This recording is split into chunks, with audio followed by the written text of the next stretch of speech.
Neste vídeo, um texto publicado no jornal Mensageiro da Paz, em maio de 1938, falando sobre a vida particular e pública do pregador.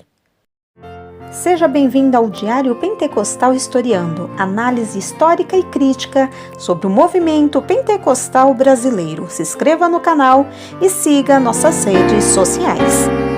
O povo que não conhece a sua história está condenado a repeti-la. A convivência do pregador com os outros obreiros do Evangelho. O salmista disse: ó, quão bom e quão suave é que os irmãos vivam em união. Salmo 133, 1. Tem uma importância singular a união entre os trabalhadores na igreja e no campo em geral. Um ministro forte e unido faz uma igreja forte. Um ministério dividido divide a igreja. Davi disse que é bom e suave os irmãos viverem em união. A união faz a força. O pregador deve, em primeiro lugar, ser unido, sim, bem unido com Jesus, mas também não se deve esquecer de aguardar a unidade do Espírito pelo vínculo da paz para com os outros obreiros do Evangelho. Efésios 4 e 3. Os pregadores devem falar bem uns dos outros e ajudar uns aos outros, mas infelizmente há os que gostam de maltratar os seus companheiros de luta. Deus nos guarde, irmãos. Vamos nos lembrar de que precisamos um dos outros, e o que um não faz, fala o outro, pois os dons que temos recebidos não são iguais. Jesus nos deu um bom exemplo, separando os seus discípulos, instruindo-os e admoestando-os. Quando os 12 voltaram a Jesus depois de uma viagem missionária, ao se referirem a tudo o que tinham feito e pregado, disse o Mestre: vinde-vos aqui à parte, a um lugar deserto, e repousai um pouco. Marcos 6:31. Jesus chamou os seus discípulos à parte. Teve uma convenção com eles para que as suas vidas espirituais melhorassem. Por que estamos reunidos aqui em convenção em Belo Horizonte? Para aprendermos um dos outros e aprendermos de Jesus. Se assim estamos, a nossa vida há de melhorar consideravelmente durante esses dias. Há obreiros do Evangelho que não gostam das convenções, porque têm muito medo de pedra de amolar. Mas esses tais pregadores ficam sempre com arestas na sua vida, pois não querem ser preparados. Há outros que não vêm no meio da convenção e voltam, antes que a mesma finde, e por isso não podem receber a bênção que Deus tem para dar, uma bênção integral em cada convenção, uma bênção ligada a outra, uma verdade afirmando outra, desde o princípio até o fim. Portanto, aquele que vem no meio e vai antes de findar não pode receber uma bênção completa. Despertar, irmãos, neste ponto, e vinde às convenções para aprenderdes a conviver com os outros irmãos do campo. Paulo disse a Timóteo: procura vir antes do inverno. 2 Timóteo 4:21. Ele não disse: aqui é o meu campo, aqui não podes pisar, Timóteo. Não. Paulo esperava o seu irmão antes do inverno, graças a Deus. Se estamos bem com Deus e com os irmãos, desejamos tê-los em nosso meio, pois nos sentimos bem na sua presença. Aleluia. Estudando as epístolas de Paulo aos seus companheiros de trabalho, compreendemos a vida íntima que ele vivia com os cooperadores, e por isso o Senhor lhes dava grande vitória por onde quer que passassem.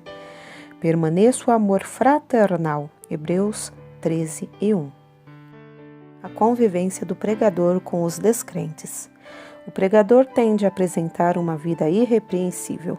Pedro disse: tendo o vosso viver honesto entre os gentios, para que naquilo em que falam mal de vós, como de malfeitores, glorifiquem a Deus no dia da visitação pelas obras que em vós observem. 1 de Pedro 2:12.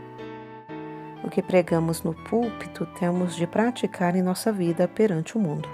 A frase que muitos padres usam para cobrir a sua vida irregular: façam como eu digo, mas não como eu faço, não deve ser proferida pelos verdadeiros cristãos.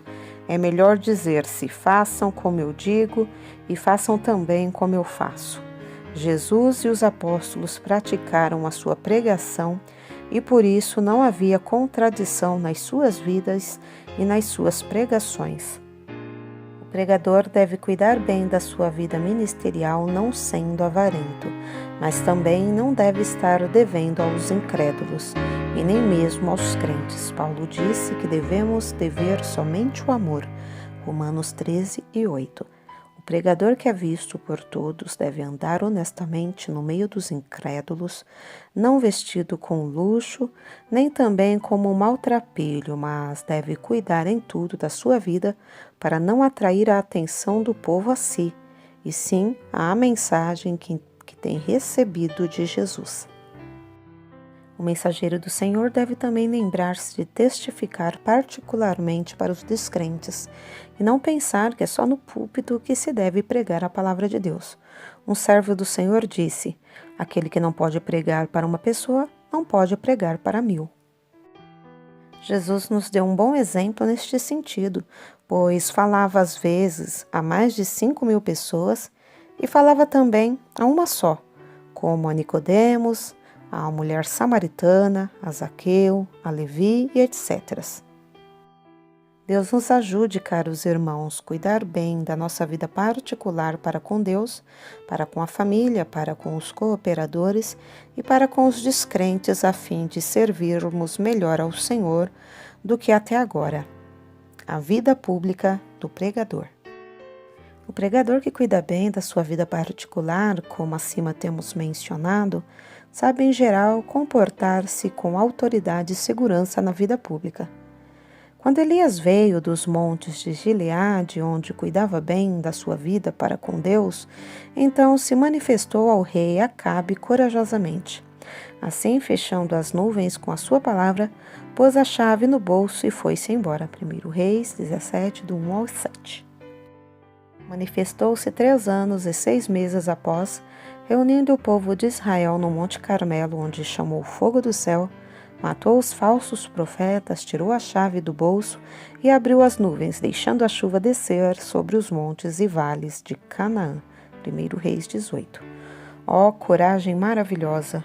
Ó poder extraordinário de um homem simples, mas que cuidava bem da sua vida particular. E o resultado foi que todo o povo bradava: só o Senhor é Deus, só o Senhor é Deus. Os pregadores que têm progresso e despertamento nos seus campos são os que sabem cuidar da sua vida particular e pública. João Batista, quando estava pronto para se manifestar ao público, veio como uma tocha de fogo e revolucionou toda a Judéia. Houve um despertamento maravilhoso onde pregava, pois o poder de Deus estava sobre ele. Mateus 3, do 1 ao 12.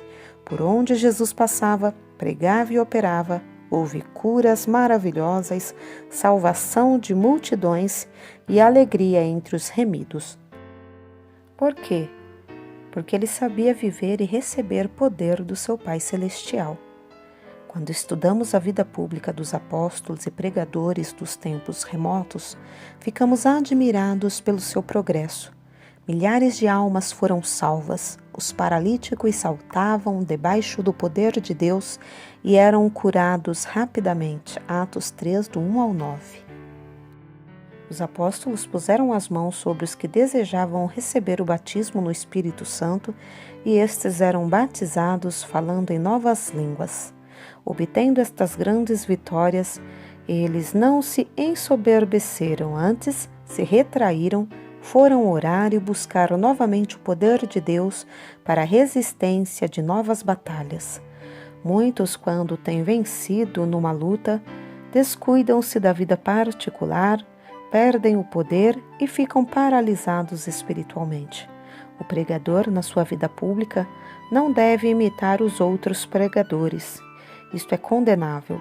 Quando os pregadores que passam 4 anos no seminário vêm a público, apresentam os mesmos modos dos professores de outros quaisquer ginásios. Entretanto, os pregadores que são formados na escola de Deus são diferentes e comparáveis às flores de um jardim onde foram cultivadas plantas especiais e de diferentes matizes e aromas. Deus nos ajude para que possamos usar também os dons naturais para a glória do Pai Celestial e salvação de muitas almas. O pregador deve pregar a palavra de Deus em primeiro lugar, mas pode também tomar como figuras coisas da natureza e da vida prática. Neste sentido, Jesus nos dá um exemplo especial. Assim, quando se encontrava com os pescadores, falava-lhes de peixe. Quando se achava entre os sábios, falava-lhes do novo nascimento. Quando se avistou com a mulher que buscava água, falou-lhe da água viva. Se o pregador não quiser tornar-se velho na igreja, mas deseja conservar-se sempre novo, para que a igreja e o público tenha sempre interesse em ouvi-lo, deve então procurar tirar alguma coisa do texto que lê. Porque cada passagem da Bíblia tem uma riqueza enorme. É como uma mina inesgotável. O pregador deve orar também para saber onde começar e onde findar sua pregação, a fim de não fazer mistura que ninguém entende. Fique ele também mais tempo de joelhos antes do culto do que no púlpito. Aí a igreja sentirá ainda fome quando ele disser amém. O pregador deve pregar Cristo e não falar contra as denominações, pois isto é comida fraca e que também não engorda as ovelhas magras. Não deve o servo do Senhor pregar em todo culto contra a Igreja Católica e contra os ídolos, mas pregar a Jesus Cristo e este crucificado, para que as almas possam receber alguma coisa melhor do que a idolatria. Além disso, requer-se de nós, dispenseiros, que cada um se ache fiel. 1 Coríntios 4:2.